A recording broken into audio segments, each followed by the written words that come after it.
8. A city's shady past, Lake Mead is Nevada's largest reservoir and one of the biggest reservoirs in the United States. As a decades-long drought continues to plague the region, water levels are hitting record lows. In 2022, the receding waters revealed a shocking array of discoveries, including at least 4 sets of human remains. One body was found in a barrel that was dumped into the reservoir more than 30 years ago. Based on the decomposed body's clothing and footwear, authorities believe that the person was an adult male who died sometime between the mid-1970s and the early 80s. He was shot to death in an apparent homicide, but his identity and the circumstances surrounding his murder are unknown. The discovery reignited old rumors about mafia hitmen dumping bodies into Lake Mead in barrels. Normally, it would be easy to write off a claim like this, as people's imaginations get carried away. But given the evidence and the lake's proximity to Las Vegas, it seems more than plausible. Another set of remains was found just days later on a sandbar, but in this case there was no evidence of foul play. According to the most recent updates, authorities are still working to identify the bodies. Numerous other interesting but less haunting relics from the past have appeared amid Lake Mead's dramatic transformation, including a variety of vehicles. A World War II-era plywood boat known as a Higgins boat came into view in an area of the basin that once sat 185 feet underwater. After the war, it was sold to a private owner who used it to conduct surveys and then deliberately scuttled it. Photos of a heavily rusted 1938 Chrysler Imperial convertible have also made the rounds on social media, although very few details about the discovery have been shared. And Lake Mead is also home to a B-29 Super Fortress bomber wreck that crashed in 1948. 7. Laoshingdan Island. Located in East China's Yangtze province, Poyang Lake is the country's largest freshwater lake. It covers an area roughly twice the size of London during its annual peak period. It's home to a historic site called Laoshingdan Island, where a collection of ancient structures were built during the 5 Dynasties period between 907 and 960 AD. Laoshingdan Island is typically partially submerged, but is known to reappear in its entirety sometimes during regular dry seasons. In recent years, a lack of rainfall, oppressive heat, and dams along the rivers that feed the lake have caused its water levels to drop increasingly low, and the dry season seemed to be starting earlier and earlier each year. As a result, in 2022, Laoshingdan Island became fully visible on the earliest date since record-keeping began in 1971. At the time, the lake had shrunk by 75% from its normal size, exposing the island's pagoda-style buildings and 600-year-old Buddha statues. Elsewhere in Poyang Lake, the receding waters have revealed a granite bridge that was built around 1630 during the reign of the Ming dynasty's last emperor. It became visible in 2014 for the first time in many years and has repeatedly reappeared in the years since. The bridge has spent enough time out of the water that experts started repairing it in 2016. In 2014, Chinese officials reported that Lake Poyang's water levels had fallen as low as 32 feet during the dry season for the last several years. In 2022, the lake didn't experience its typical annual swelling. The dry season began 3 months early, and the water dropped to a new low of 29.4 feet, which means Laoshingdan Island and other ancient landmarks may soon be spending more time out of the water than in it. 6. Rockport Ghost Town. In the early 1950s, the federal US government bought property in Utah for the creation of the One-Ship Dam and Rockport Reservoir. Nearly 30 families living in the small town of Rockport were evicted through eminent domain. Founded by European-American settlers in 1860, Rockport, originally called Crandall, soon found itself caught in the crosshairs of the Black Hawk War between the region's Mormon settlers and members of various Native American tribes, including the Ute, Apache, and Navajo. Residents fled Rockport to get away from the violence and returned 6 years later in 1867. They built a wall around the town and renamed it Rockport. After learning about the planned construction of the dam, the town's remaining 200 residents relocated and preserved some of their buildings, including the local schoolhouse. They left almost everything else behind, including their homes. Soon enough, the abandoned town was sitting at the bottom of a man-made lake. For more than 2 decades, the southwestern US has been experiencing a mega drought. In recent years, the region's conditions have reached their driest in 1,200 years. Consequently, the Rockport Reservoir has dipped to record low water levels. In 2021, it was reduced to a quarter of its total capacity, revealing the old foundations and streets of Rockport for the first time in 64 years. Little is left of the crumbling ruins, and they weren't visible for long. Within a year of the town's exposure, the Rockport Dam was filled to 90% capacity, thanks to the ample snowpack runoff it saw in 2022. What ghost towns have you visited? Tell us in the comments below and hit subscribe while you're at it. 5. An ancient city. During the 15th century BC, a powerful but short-lived dynasty called the Mitanni ruled over a region of northern Mesopotamia area, encompassing parts of modern-day Iraq, Turkey, and Syria. When they fell to the Assyrians sometime during the 14th or 13th century BC, their conquerors decimated almost every sign of their culture. As a result, very little archaeological evidence from the Bronze Age Empire has survived into modern times. Archaeologists know next to nothing about the ancient society. Their origins, ethnicity, lifestyle, customs, and spiritual beliefs are largely a mystery, and their capital city Taidu has never been found. A Mitanni city that was discovered in recent decades, called Kemune, is typically submerged in northern Iraq's Mosul Dam, limiting the ability of experts to fully explore it. It's been that way since the dam was flooded in the 1980s. The ruins appeared in 2019 during a major drought, and archaeologists scrambled to the site to learn what they could before the waters rose again. They discovered a palace with 22-foot-high walls, bearing evidence of the vivid paintings that once covered them. Located to the south of the main city, the royal residence overlooked the Tigris River. It's one of 4 known Mitanni palaces ever found, and is the only one located within the heart of the empire's territory. The team also found 10 clay tablets inscribed with an early type of writing called cuneiform. A translation of one tablet suggests that the city's real name was Zakhiku rather than Kemune. The city was soon underwater again, but it reappeared in 2022 and will most likely be above water again in the near future as drought conditions continue to worsen. 4. A 19th century village.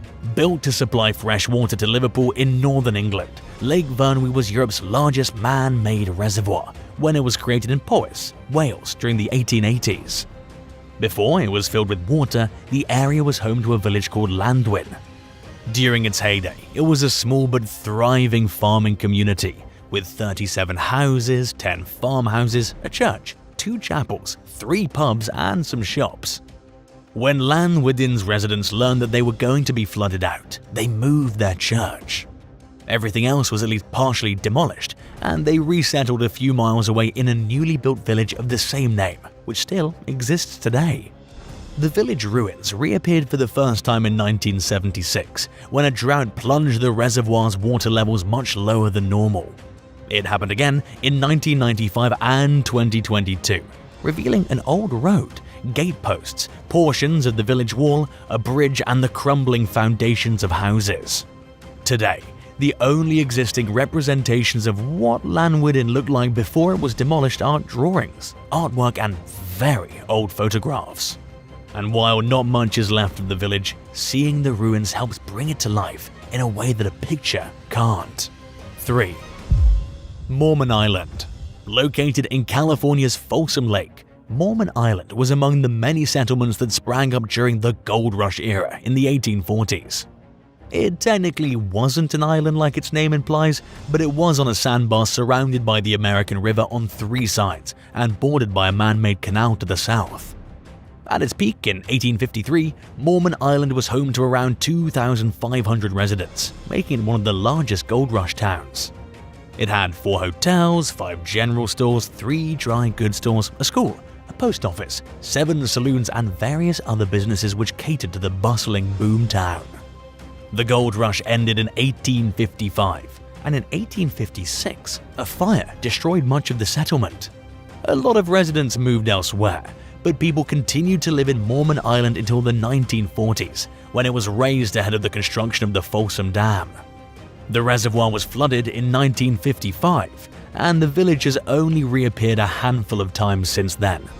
In late 2013 and early 2014, the reservoir's water levels plummeted due to drought, partially exposing the town's outer reaches, but leaving most of it submerged. The foundations of what researchers believe were a dairy and a winery became visible, along with scattered debris including old nails, broken pottery, loose bricks, and rusty mattress springs. Mormon Island became visible again in 2015 and 2021, and it won't be too surprising if it continues to happen given the ongoing drought conditions in the American Southwest. 2. USS Inaugural. Built during World War II to protect larger naval ships, the 185-foot-long minesweeper USS Inaugural entered service in 1945. It operated primarily in the Pacific area, where it participated in the invasion of Okinawa and various other battles. The ship was decommissioned shortly after the war in 1946 and spent more than 2 decades mothballed in Texas. In 1968, the Inaugural was relocated to St. Louis, Missouri, where it was slated to become a floating museum. It was designated as a National Historic Landmark in 1986. The Mississippi River flooded in 1993, causing the Inaugural to break free from its moorings at the iconic Gateway Arch, causing a breach in its hull. It floated about a half-mile downstream as it took on water and eventually came to rest on its side along the riverbank. The ship was ultimately deemed a total loss, and any plans to try salvaging it were cancelled. The wreck typically sits partially submerged in shallow water, but it is occasionally exposed by lower than usual water levels. In 2012, the Inaugural became visible in its entirety, and salvagers took advantage of the opportunity to begin scrapping the vessel. As workers hauled away 40 tons of metal, they realized that the ship's guns were missing. Nobody ever figured out where they went, and the river's levels began to rise again, forcing the team to abandon the Inaugural in a partially dismantled state. What's left of it still occasionally appears when the water level drops. 1. 19th century river ferry. During his routine search along the Mississippi for interesting artifacts one day in 2022, Baton Rouge resident Patrick Ford discovered a 19th century ship. Barely able to contain his excitement, he told all his friends, then contacted the local media and experts. Louisiana state archaeologist Chip McGimsey confirmed Ford's suspicions that the wreck is a 19th century ferry called the Brookhill. Built in Indiana in 1896, it transported passengers between Baton Rouge and Port Allen until it sank during a storm in 1915. Before its recent appearance, the Brookhill had surfaced once before since its sinking in 1992. But it was extremely muddy, and it was difficult to tell what it was. It was a lot more exposed this time, which was exciting on one hand but not necessarily a good thing. Not only did the wreck surface due to historically low water levels resulting from chronic drought, people stole pieces of it while the opportunity was there. Louisiana's archaeology department reportedly debated over whether or not to open the wreck to the public. They decided they wanted people to be able to experience history up close, so they opened it, and they even decided not to surround it with a protective fence. Unfortunately, some visitors disrespected the site. McGimsey caught a man stealing pieces of the wreck twice and tried persuading him to put one of the pieces back. The man eventually relented and returned the piece, but he wasn't happy about doing so. After the confrontation, Louisiana's Attorney General contacted the man personally and convinced him to bring back any other pieces he had taken. 5. Japanese mini-submarines. On December 9, 1941, Kazuo Sakamaki washed ashore on the east side of Oahu. When he woke up, Kazuo was greeted by American Sergeant David Acquey and placed under arrest. He became the first POW in the Pacific Theater. His sub, a Type A Kohyoteki-class submarine, was one of 5 that were supposed to take part in the infamous Pearl Harbor attack the day before. All 5 subs contained 2 crew members and were armed with 2 torpedoes. Their intended role was to show up during the aerial attack, fire torpedoes, and escape back into the waters. Before the attack began, they were ordered to slip into the harbor in the middle of the night, hours before the airstrikes even started. At just 78 feet long, those manning the mini-subs understood that this was likely going to be a mission with no return, but it would make them heroes back home in Japan. These mini-subs were actually more of a risk to the mission than an asset, according to the flight commander who led the air assaults. If spotted too soon by the Americans, they would cause the Japanese to lose their crucial element of surprise, which is what the entire mission was based on. At 5:45 a.m., almost an hour before the attack, they were almost discovered. At 3:42 a.m. on December 7, 1941, hours before the aerial bombing on Pearl Harbor, the cargo ship USS Condor spotted a submarine's periscope sticking up out of the Pacific. They reported the sighting to the USS Ward, who made contact by firing at it twice. The second shot sank the sub at around 6:37 a.m. right underneath the Ward. The operators of the secret Japanese submarine were the first casualties in the Pacific War. Immediately after this exchange, the USS Ward reported the incident to Pearl Harbor's Naval Command. Unfortunately, the information, when largely ignored, was met with skepticism and didn't make it through the chain of command fast enough to stop the next tragedy from unfolding. A grave mistake. Usually, on Sunday mornings, a lot of the ship's fleet was sleeping. Unfortunately, the US was caught off guard and unprepared. A total of 18 ships, the pride of the Pacific, were either sunk or damaged by the time Japanese warplanes withdrew. The states lost over 200 of their planes, and more importantly, over 2,400 sailors, marines, and soldiers, with another 1,247 wounded. The Japanese delivered a devastating aerial attack, but their mini-submarines failed miserably. Much like the mini-sub taken down by the USS Ward, 3 others were laid to rest at the bottom of the Pacific. They either suffered mechanical failure or were taken down by American ships. The mini-sub belonging to Sakamaki, the man found ashore, was in a league of its own. It had a defective gyroscope. Then, as it tried entering Pearl Harbor, it floundered 3 times on a coral reef. The crew was struck unconscious by a misfired shot from the American destroyer USS Helm. Around midnight, still dazed from his concussion and the toxic gases in his sub, Sakamaki awoke to find himself on the opposite side of Oahu. He lit a fuse and threw himself overboard in a desperate attempt to sink his sub. That was also a massive failure. When the fuse refused to light, Sakamaki's crewmate drowned and he washed up on shore unconscious, earning himself the new title of Prisoner of War No. 1. When he awoke, an American sergeant was standing over him. His sub was also found, and after studying it extensively, it was used to promote the sale of war bonds in the US. Today, it is displayed at the National Museum of the Pacific War in Fredericksburg, Texas. Another mini-sub was found near the entrance to Pearl Harbor in 1951. It was discovered in shallow water and appeared to have extensive damage after being shot down by the USS Monaghan. After it was raised by the US Navy, it was taken out to sea, where it was quietly laid to rest in the deep water. In 1960, another was discovered. It was still equipped with its bow and armed with torpedoes. These were later removed by the Navy before being dumped at sea. It was returned to Japan in June 1960. It is now on display in the former Naval Academy at Itajima. 4. Penicillin. Possibly one of, if not the most important discoveries ever made, penicillin was accidentally created by Dr. Alexander Fleming, a Scottish bacteriologist. He was working on an infectious disease called Staphylococcus aureus.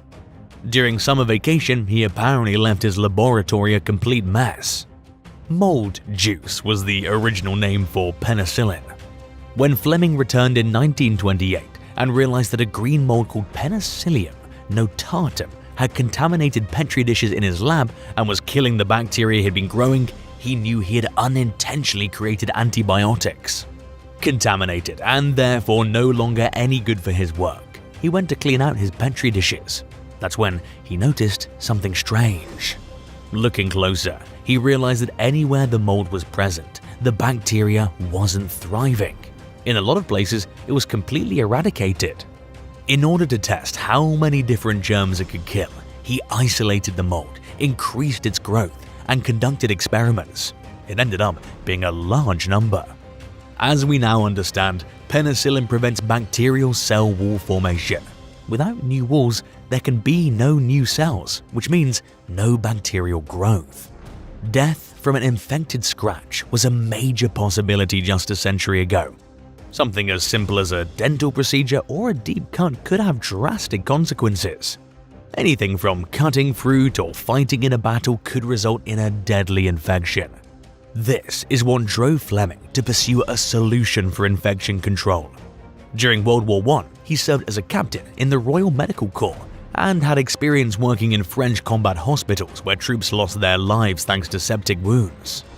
Fleming's work was discovered and expanded by Oxford pathologist Howard Florey in 1938.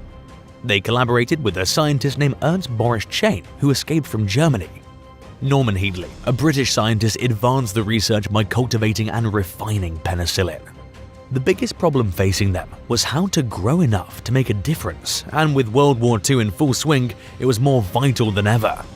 Dr. Norman Headley was growing penicillin in every available container he had, but it wouldn't be enough. Luckily, Florey had connections at the US Department of Agriculture. Percy A. Wells was just the man they needed. It was there that they came up with an idea to use submerged fermentation to grow more. An injectable, mass-produced version of penicillin was available as early as 1942 after extensive study and testing, and a trip to the United States when Florey and Headley collaborated with American experts. It came just in time to help World War II injured soldiers. These statistics support this claim. Although in World War I bacterial pneumonia claimed the lives of 18% of troops, it did not do so in World War II. It all started with mold juice, and penicillin went on to revolutionize the way we care for open wounds and illnesses. By the end of the war, American pharmaceutical companies were producing about 650 billion units a month. Did you know penicillin came from mold? Let us know in the comments and be sure to subscribe to the channel. 3. Prehistoric cave paintings at Lasco. In the fall of 1940, Marcel Ravedat was walking his dog, Robot, near his home in Montignac, France, as World War II waged across Europe. Marcel quickly realized that Robot had fallen into a hole. He called out to his companion and heard a distant response coming from deep under the ground. When he went down to find the dog, he also found one of the most important discoveries in art history. The Lasco cave paintings, which are some of the oldest known instances of human-made art, were discovered by the two. Hand-painted depictions of animals and prehistoric humans danced across the walls in the dim light of Marcel's oil lamp. The paintings were over 17,000 years old, and although he was probably the first human to have seen them in thousands of years, he didn't know it at the time. Marcel went on to tell 3 of his friends, Simon, Georges, and Jacques, about the incredible discovery. After some time keeping it a secret, the youngsters began to charge other kids in their village a small entrance fee to see it. But they eventually succeeded in convincing a local historian that they had discovered these drawings underground. To prevent any damage or vandalism to the artworks, he recommended that they forbid anybody from entering the cave. The lads took this advice seriously, and at the age of 14, Jacques persuaded his parents to let him set up camp near the entrance and watch over the cave to scare off any trespassers. He continued to do so during the winter of 1940 and 1941 and remained a devoted warden until his death in 1989, assisting visitors and caring for the site. What Marcel and Robot found that day is nothing short of breathtaking. Truly an irreplaceable world treasure and piece of history. There was a significant influx of visitors to the area after the cave painting's discovery. The number of tourists entering the cave in 1955 was well over 1,000. Sadly, only 15 years after they opened up, the cave's enduring fame eventually forced a public closure to protect the artifacts in 1963. 2. Teflon. Teflon was unintentionally created by Dr. Roy Plunkett. After earning his PhD in organic chemistry, Dr. Plunkett accepted a position at DuPont in Jackson, New Jersey. He set his sights on developing a non-toxic replacement for sulfur dioxide and ammonia. According to DuPont, in 1938, Dr. Plunkett, then 27 years old, and his assistant, Jack Reebok, were testing tetrafluoroethylene, TFE, as a viable substitute. The TFE was produced by Dr. Plunkett and kept in small pressure cylinders, weighing about 100 pounds each. On April 6, 1938, when the valve on one of the pressurized cylinders of TFE that had previously been frozen was opened, nothing actually came out, despite the fact that it appeared to still be full. Dr. Plunkett and Reebok made the decision to open the cylinder to do more research. When they finally succeeded in cracking it apart, much to everyone's surprise, at the bottom of the can was a white substance. They discovered that the TFE gas had formed into a waxy white powder called polytetrafluoroethylene, PTFE resin. Plunkett then started testing the new chemical to determine whether it had any special qualities. The material was incredibly slippery, non-corrosive, chemically stable, and had a very high melting point. Due to these properties, the substance's study was moved to DuPont's Central Research Department and given to chemists with trained expertise in polymer research and development. Dr. Plunkett was then promoted and moved to a different division that produced tetraethyl, which is used to increase the octane levels in gasoline. Teflon was later copyrighted and trademarked 3 years after the method was first developed. It was originally only used for industrial and military purposes because of the high cost involved with making TFE. After about 4 years, Teflon was made commercially available. Teflon was used in a variety of ways by the 1960s, including as an electrical wire insulation material and a stain-repellent fabric. Also, the substance's most well-known usage as a coating for non-stick cookware started in the 1960s. It would later be used on rain-proof clothing, car parts, and even fast food packaging. 1. Terracotta Army. In March 1974, farmers excavating a well about 20 miles east of Xi'an came upon a hole holding 6,000 life-size terraclay figurines of soldiers. As soon as it was determined that the location was Emperor Qin's burial site, excavations were underway. Historians say that the tomb was built over the course of about 3 decades by 700,000 people. According to early excavations and assessments, the site had a 20 square mile footprint by 1975. The remains of a palace, offices, storehouses, stables complete with horse bones and actual straw, sacrifice altars, and graves for killed employees, possibly to guard valuables from thieves, have all been found in addition to a pyramid mound, indicating the emperor's burial. 3 of the 4 graves discovered had thousands of life-size figures, many of which were in pieces. The 4th trench, though, was empty, indicating that the site had not yet been completed. The about 8,000 terracotta warriors were organized in a military configuration, and no 2 soldiers were exactly alike. In addition to the troops, the site also contained clay horses, metal chariots, weaponry, and other items.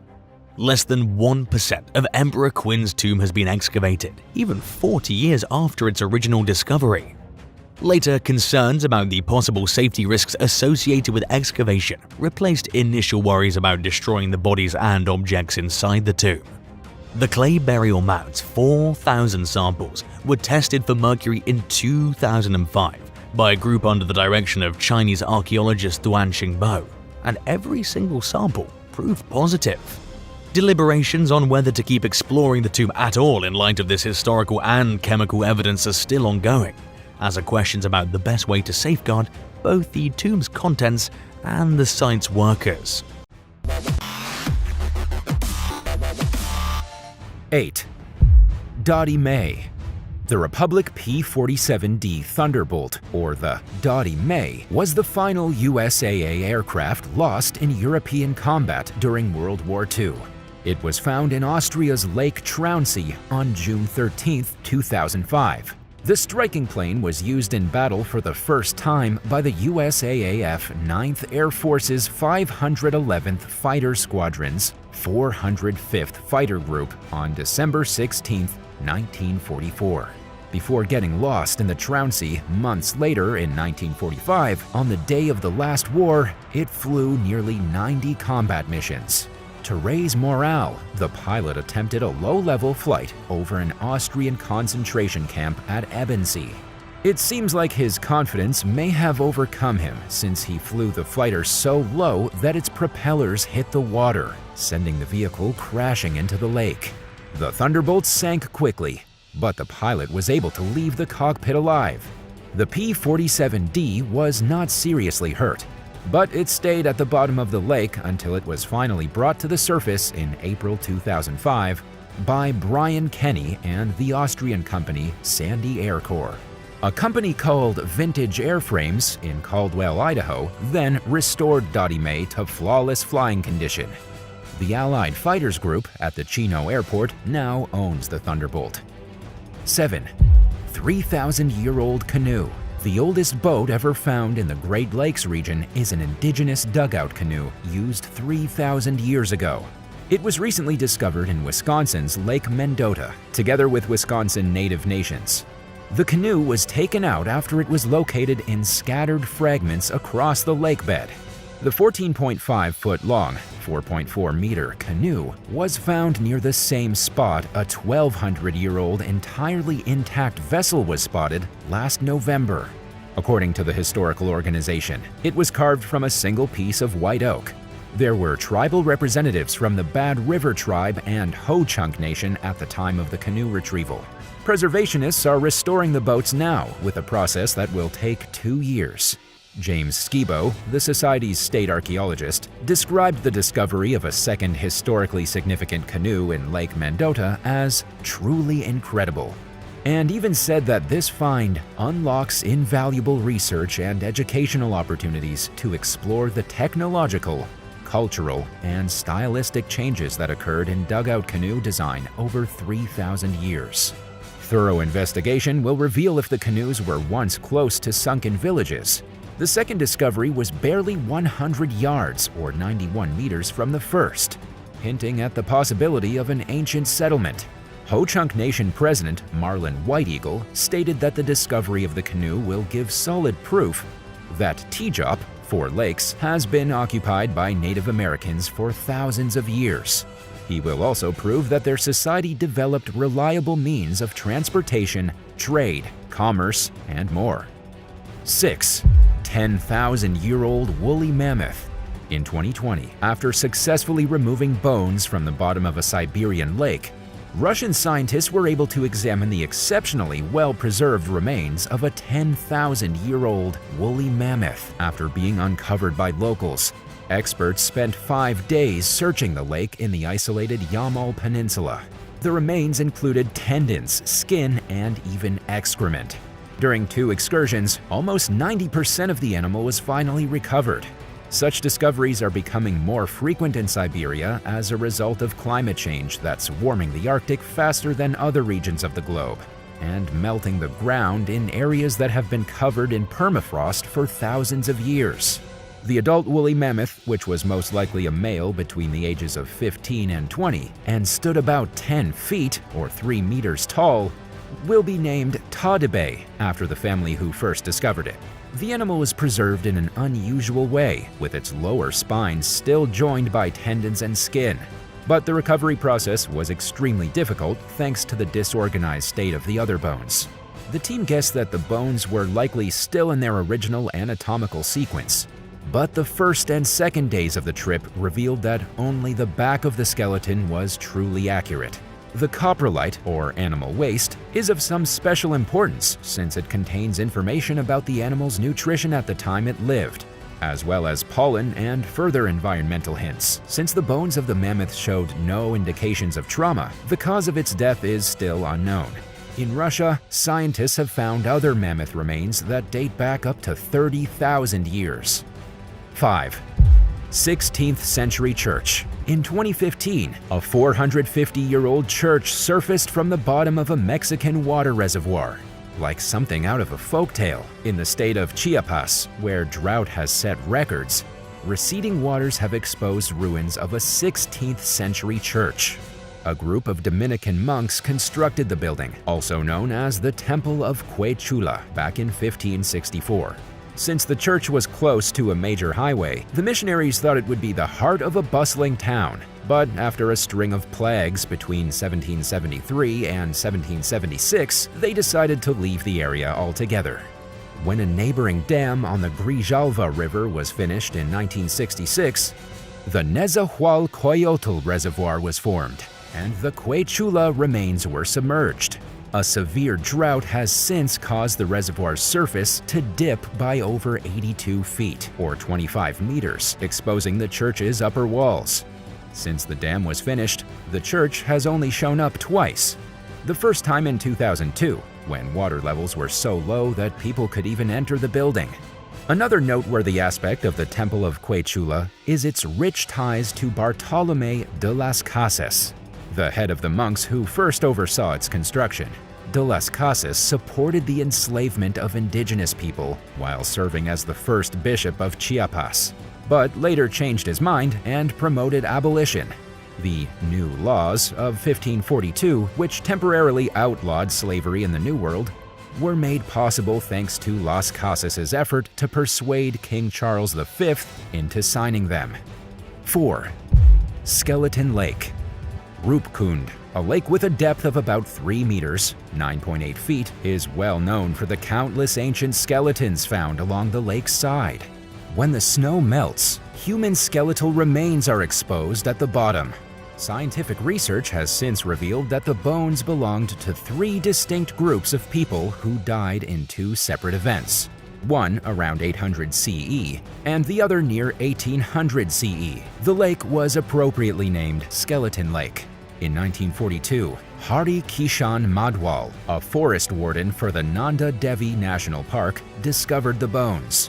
They were far too old to be from Japanese soldiers, which refuted British officials' concern that they were victims of a covert Japanese invasion force. During the month's ice melts, the bones are visible in the shallow lake's clear water. They were located alongside wooden artifacts, iron spearheads, leather shoes, and rings. About 30 skeletons were excavated by a National Geographic crew in 2003. Some even still had flesh on them. According to local legends, while traveling to the temple of Nanda Devi with his pregnant wife, Rani Balampa, their attendants, a dancing company, and more, Raja Jasdaval, the king of Kanauj, faced a severe storm with enormous hailstones, causing the entire party to die close to Roopkund Lake. Since the discovery was made during wartime, it was immediately assumed that these remains were Japanese spies who had died in India after exposure to the elements.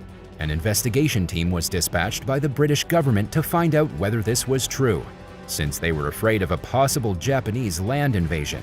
The bones were too young, though, and after closer inspection, it was determined they did not belong to Japanese soldiers at all. Numerous scenarios were put forth, like a pandemic, landslide, or ritual suicide. No one has been able to solve the Skeleton Lake mystery for decades. 38 skeletons were given recent DNA tests, which revealed that they belonged to 3 genetic groupings. 23 of them had ties to individuals in modern-day India. 1 was of Southeast Asian descent. Most surprisingly, 14 were Eastern Mediterranean. A Greco-Indo kingdom may have existed there during the 1st and 2nd centuries BC, which might help to explain this. But according to carbon dating results, none of the bones are from recent times. Those of Mediterranean origin derived from a single event in the 18th century, whereas those of South Asian descent date from separate occurrences between the 7th and 10th centuries. This suggests that the causes of death were different, along with the time period in which they happened. Ultimately, it remains unclear how the bones of Roopkund came to be, since there is no definitive proof pointing towards a solution. 3. Nazi fleet. A recent heat wave in Europe and falling water levels in the Danube River have exposed battleship wrecks from a Nazi German flotilla that was purposely destroyed during World War II. One of 10 nations the Danube passes through between Western Germany and the Black Sea is Eastern Serbia, where the ruins of 20 vessels are currently visible near the town of Prahovo. The government of Serbia has plans to remove several wrecks since they hold unexploded munitions that could pose a threat to nearby fishermen, river traffic, and wildlife. The potentially explosive battle wrecks, though, provide a bigger threat than usual. As sea levels drop, some are now visible above the receding water lines and have turrets, command bridges, shattered masts, and more. On the instructions of the fleet's commander, Rear Admiral Paul Willy Zieb, of the Kriegsmarine, Germany's navy from 1935 to 1945, up to 200 vessels were purposefully destroyed in the Danube at Prahovo before the end of 1944. After August 1944, Zieb commanded a convoy of warships, troops, and civilians from Black Sea districts up the Danube as they fled the Soviet military's advance through Romania. But Battle Group Zieb came under heavy fire from the Soviet-held shore to the north, and at the end of September 1944, Zieb ordered the ships to be sunk at Prahovo after an unsuccessful attempt to enter German territory by fighting through a long gorge known as the Iron Gate, which is about 20 miles upstream. Additionally, he gave the order for his men to walk to Belgrade, which at the time was under German military authority. Zieb's plan was to purposefully scuttle the German battleships in zigzag formations to at least impede the Soviet approach. But it had little overall effect. And by May 1945, Nazi Germany had surrendered to the Soviet Union and the Allied forces. 2. Rock Lake Pyramids. According to legend, there are ruins of a 200-foot-long, 61-meter rock figure and ancient pyramids at the bottom of Rock Lake, a popular fishing spot in the community of Lake Mills, Wisconsin. Those who embrace the tradition suggest that before the region was flooded in the 1800s, pre-Columbian people built these structures on the site. The unusual pyramid was initially discovered in the early 1900s, when Claude and Lee Wilson reported their ore hitting a sizable building 6 feet (1.8 meters) below the water's surface. The men then made unsuccessful attempts to find the obstruction. Divers at Rock Lake, USA saw a peculiar underwater object again in the middle of the 1930s. This time, a geology professor and head of the Wisconsin Historical Museum took notice. Alex Max Gene Knoll, an engineer and diver, ultimately found the building in 1937. He was shocked to see that it was indeed a pyramid. The public's interest in the topic was also revived. No scientist or archaeologist, though, would take it seriously. The lake is thought to be 10,000 years old, which means the pyramid beneath it is older. The first drawing of this structure popped up in 1967, 30 years later. In the next few decades, the lake's contents were mapped using a combination of diver drawings, images, and sonar readings. There are at least 10 monuments below ground, according to Frank Joseph, who has written 2 books about the topic.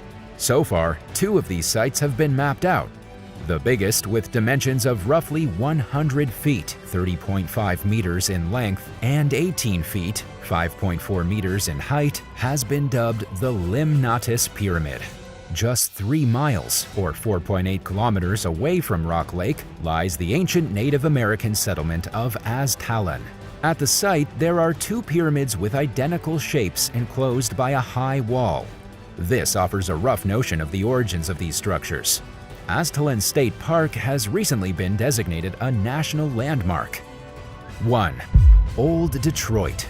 Old Detroit was declared legally abandoned in 1955, and the U.S. government forced all residents to leave.